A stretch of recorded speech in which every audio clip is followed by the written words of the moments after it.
The Scottsdale School District voted to put a multi-million-dollar bond on the November ballot to fund improvements to schools.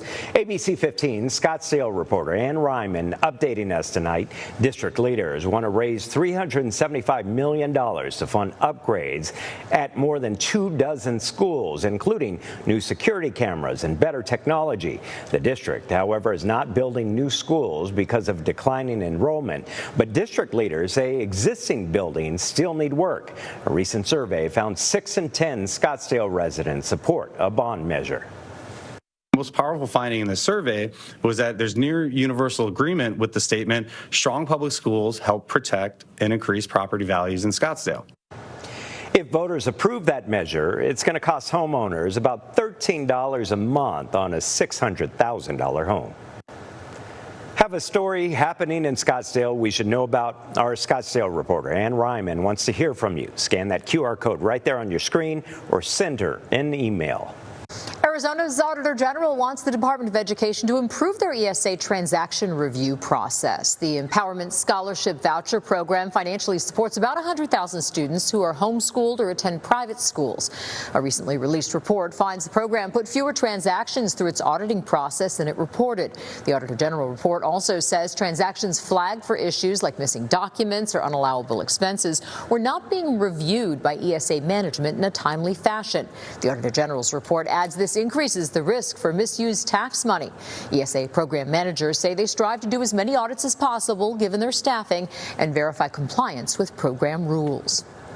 A man accused of multiple sexual assaults has been indicted in 3 separate investigations. That's where Craig McKee begins tonight's 10 at 10. The ABC 15 investigators looked into Armando Sanchez Lopez after his arrest last month. Court records showed a missing teen told police she was forced to take pills, sexually assaulted and held against her will. Now, he is now facing several charges, including kidnapping and sexual abuse. Number 2, a tragic update tonight. Search crews at the Grand Canyon have found the body of 26-year-old Sandarsh Krishna, who was reported missing last month. The investigation into his death is now underway.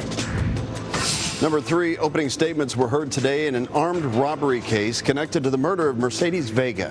Cujo Giang is accused of robbing Vega at gunpoint back in 2020, years before her murder. The murder trial is currently set for next year. Number 4, a woman shot by officers inside a Scottsdale police station is now in jail. Police say that she pointed a gun at people in the lobby and tried to fire it, but it malfunctioned. She is now facing aggravated assault charges. Number 5, the city of Phoenix launched a new online portal that allows residents to report potential civil rights violations by federal agents. Phoenix Police and the Attorney General will review all complaints for possible criminal charges. Number 6, a dire new forecast for the Colorado River. Officials say Lake Powell could see its lowest summer water flow in history. The federal government is taking emergency steps while Arizona scrambles to agree on future water cuts.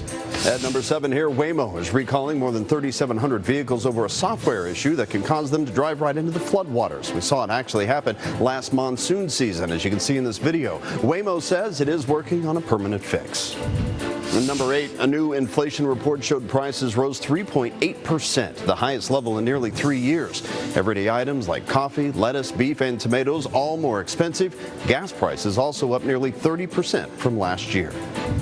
Number 9, a new way to explore an Arizona wonder. Starting Saturday, experienced hikers can take a guided tour to the bottom of the Barringer meteor crater.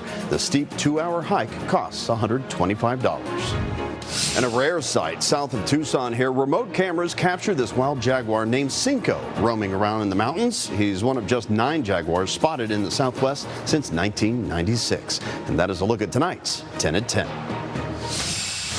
Still ahead on Arizona tonight, triple-digit heat is back. How Valley volunteers are stepping up to keep vulnerable people safe. But first, latest on the hantavirus outbreak on a cruise ship and the 2 Arizonans who were on board. Welcome back. The number of deadly hantavirus cases linked to a cruise ship is climbing. At least 11 people are now infected. Health officials are closely monitoring 18 former passengers in quarantine units in Omaha and Atlanta. They are also tracking 18 other people across 10 states who might have been exposed. Right now, none of those people are showing signs of illness, but the World Health Organization warns more infections could pop up because symptoms can take weeks to appear. Here in Arizona, health officials say there are currently no confirmed cases. However, 2 Arizona residents were on board that ship. One is back home and not showing symptoms, while another is still being evaluated in Nebraska. Negotiations to end the war in Iran are at a standstill. President Trump now says the ceasefire is on massive life support. Meanwhile, on Capitol Hill, Defense Secretary Pete Hegseth answering questions from lawmakers today.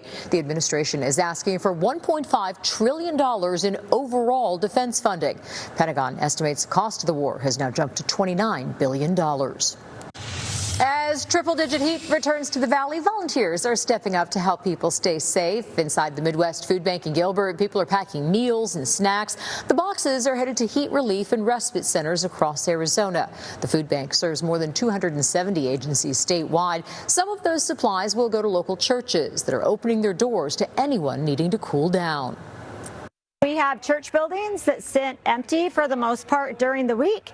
And so I thought, hey, we have a building, we have cold AC, we have people who want to help, and there's a need, we're going to fill it. Organizers say